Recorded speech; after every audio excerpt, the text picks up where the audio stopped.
आप सभी का मेरे फिजिक्स गाइडलाइन के इस क्लास में मैं पुनः आपका स्वागत करता हूं, अभिनंदन करता हूं। आज की मैं इस वीडियो में आपको बताने जा रहा हूं कक्षा 12वीं भौतिकी के अध्याय 1 स्थिर विद्युत से एक बहुत ही महत्वपूर्ण टॉपिक आवेशों के मूल गुण। देखिए, वास्तव में आवेशों के जो मूल गुण होते हैं वो 3 होते हैं जो आपको यहाँ पर दिखाया जा रहा है। पहला, आवेशों का बीजीय योग, दूसरा आवेशों का क्वांटीकरण और तीसरा आवेशों का संरक्षण नियम।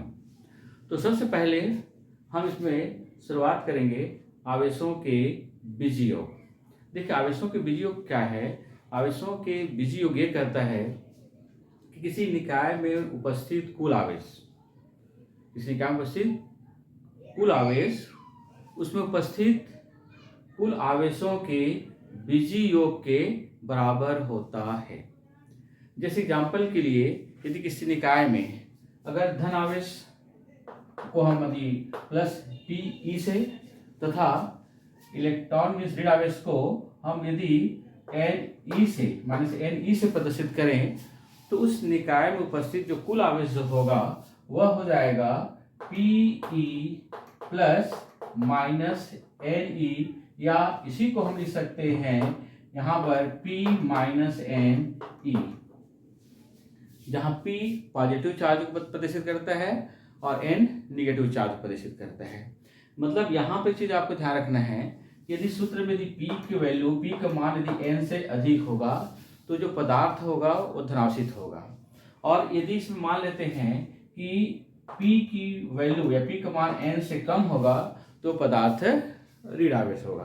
तो इसी को हम कहते हैं, पदार्थों में आवेश जो होते हैं ना उसका, तो उस किसी पदार्थ में ये आवेशों का बीजीय योग है कि किसी भी निकाय में उपस्थित कुल आवेश, उस उपस्थित धन आवेश और ऋण आवेश के बीजीय योग के बराबर होता है।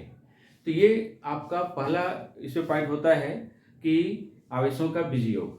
दूसरा होता है वो है आवेशों का क्वांटीकरण। अब देखिए, आवेशों का क्वांटीकरण क्या होता है।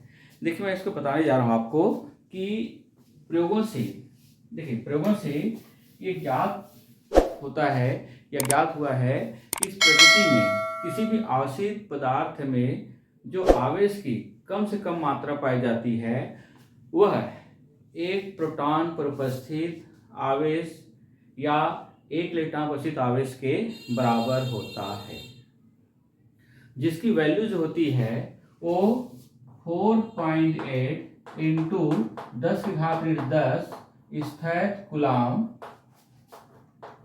या 1.6 इंटू 10⁻19 कूलाम होता है। और ये ध्यान है रखना है आपको कि प्रयोग से ज्ञात होता है किसी भी आवेशित पदार्थ में जो आवेश की जो मात्रा होती है वह एक इलेक्ट्रॉन पर उपस्थित आवेश की मात्रा के पूर्ण गुणज होती है। पूर्ण गुणज होती है अर्थात किसी भी आवेशित पदार्थ में जो आवेश की मात्रा होती है वो एक इलेक्ट्रॉन पर आवेश की मात्रा के पूर्णांक संख्या में होती है। जैसे कि किसी आवेशित पदार्थ में उपस्थित आवेश की मात्रा को हम E, 2E, 3E इस प्रकार से पूर्णांक संख्या में प्रदर्शित कर सकते हैं, और किसी भी आवेशित पदार्थ में आवेश की मात्रा को हम भिन्न रूप में, अर्थात कहने का मतलब यह है कि उसे हम E/2 या 3E/2 इस प्रकार से हम उसको व्यक्त नहीं कर सकते।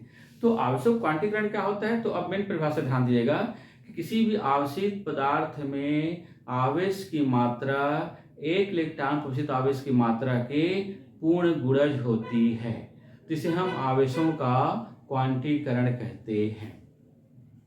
या इसको ऐसे बोल सकते हैं हम लोग दूसरे रूप में कि किसी आवेशित पदार्थ में उपस्थित आवेश की मात्रा को अनिश्चित रूप से विभाजित नहीं किया जा सकता, अर्थात उसको हम भिन्न रूप में नहीं लिख सकते हैं। और किसी भी आवेशित पदार्थ में आवेश की मात्रा को हम सूत्र Q बराबर प्लस माइनस N से ज्ञात कर सकते हैं, जहां N की संख्या 1, 2, 3 पूर्णांक संख्या है और E इलेक्ट्रॉन का आवेश है, जिसकी वैल्यू होती है 1.6 इंटू 10 की घात ऋण 19 कूलाम। तो ये कहलाता है आवेशों का क्वांटीकरण। तो आवेशों के क्वांटीकरण को दो तरह से आप प्रदर्शित कर सकते हैं, दो तरह से लिखते हैं, मैं पुनः रिपीट कर रहा हूँ। पहला प्रकार लिख सकते हैं, किसी आश्रित पदार्थ में आवेश की मात्रा 1 इलेक्ट्रॉन प्रति आवेश की मात्रा के पूर्ण गुणज होती है, या किसी आश्रित पदार्थ में आवेश को अनिश्चित रूप से विभाजित नहीं किया जा सकता, तो आवेशों किसी गुण को हम कहते हैं आवेशों का क्वांटीकरण। ये आपका दूसरा पॉइंट होता है। आवेश के मूल गुण में हमने पहला पढ़ लिया आवेशों का बीजीय योग, दूसरा आवेशों का क्वांटीकरण। अब तीसरा है वो है आवेशों का संरक्षण नियम। अब देखिए यहाँ पर आवेशों का संरक्षण नियम क्या है, बहुत ही सिंपल, और ये जनरली 2 नंबर में कई बार आपके कई राज्यों के बोर्ड परीक्षाओं में इसे पूछा गया है। तो आप इसे बहुत सिंपल तरीके से समझ सकते हैं, बस थोड़ा सा वीडियो को आप ध्यान से देखिएगा। देखिए आवेशों के जो संरक्षण नियम है, इसको भी आप दो तरह से लिख सकते हैं।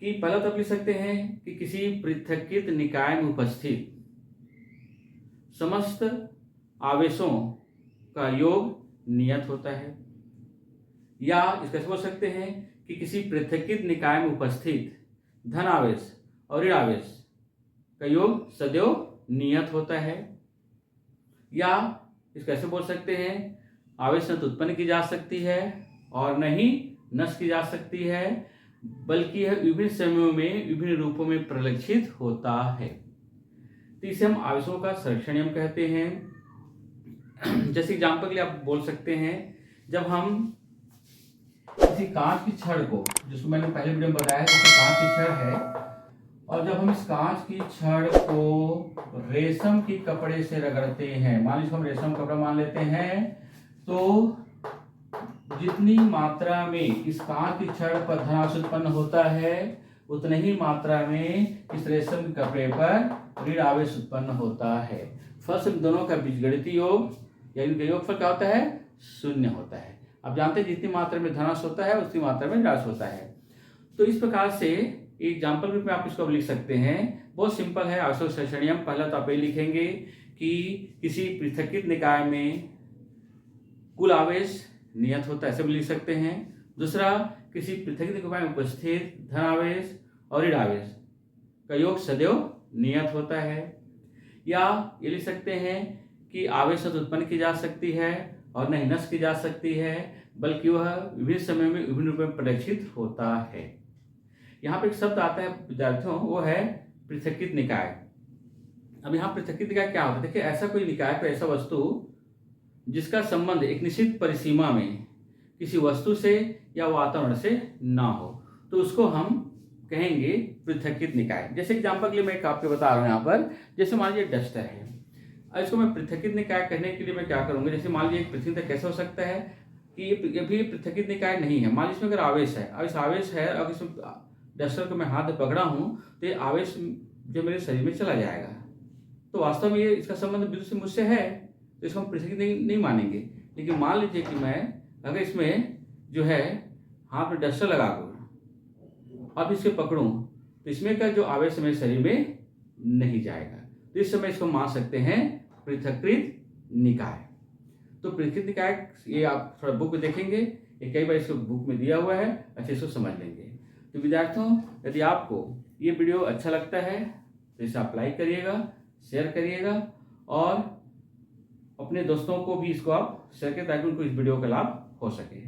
तो फिर से एक बार पुनः मैं आपको नए वीडियो में मिलूंगा, तब तक के लिए आप सभी को नमस्कार, धन्यवाद।